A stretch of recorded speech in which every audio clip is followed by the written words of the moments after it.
the problems, though, is a bunch of people, especially on the lib side, that have been such big proponents of refugees. We need more refugees in this country. Totally hated the refugees coming in from South Africa, probably because they're white and everybody sees everything through the lens of race on the lefty side of the aisle, and that made them very, very upset. Let's bring our panel back in. I want to set this up. There's Bo and Harrison here. Now, the whole idea that, well, is because they're white, there's not actually any sort of danger in South Africa. That's the argument being made from the people who were so pro-refugee about 10 minutes ago, and now all of a sudden are very upset about this. Let me play you this clip. This is a guy named Julius Malema. He's a member of the National Assembly of South Africa. He is an elected member of their legislation in South Africa. Listen to what he's saying, and then let's discuss whether or not there's actual real threat to these folks who are now refugees to the United States.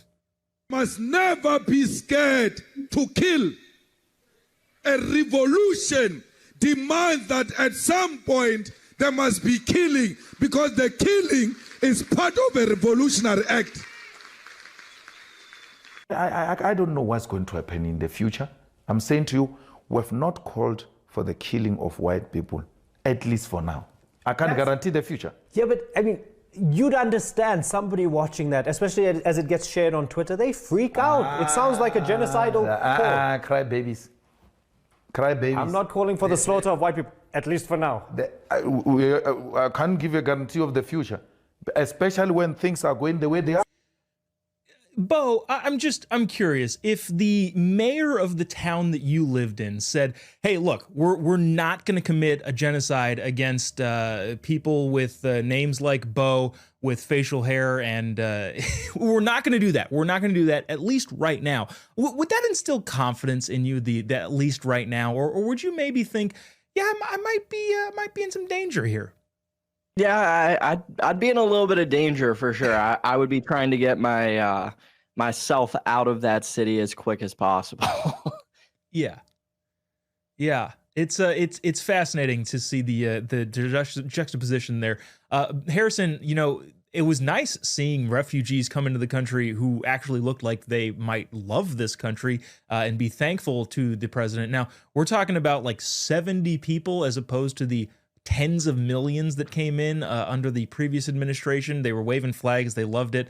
I don't know. What are your initial thoughts? Is it warranted? Is it justified? Should the people who were screaming about how many refugees we'd love, who are now silent, pound sand?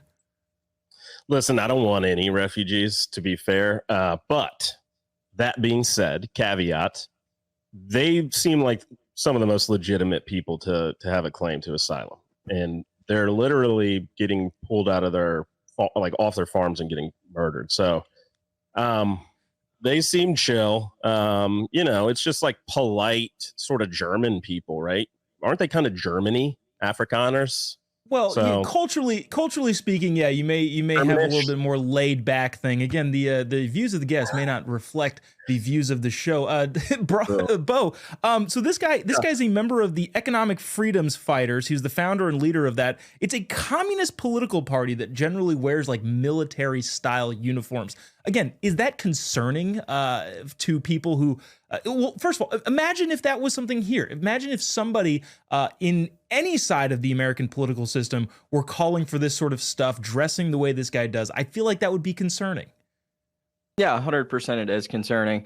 But to go to the main point on Donald Trump and the Democrats hating it, they hate it because there's no longer the narrative of Donald Trump is anti-immigration. Donald Trump is a racist. You can't make that claim anymore when he is bringing over refugees.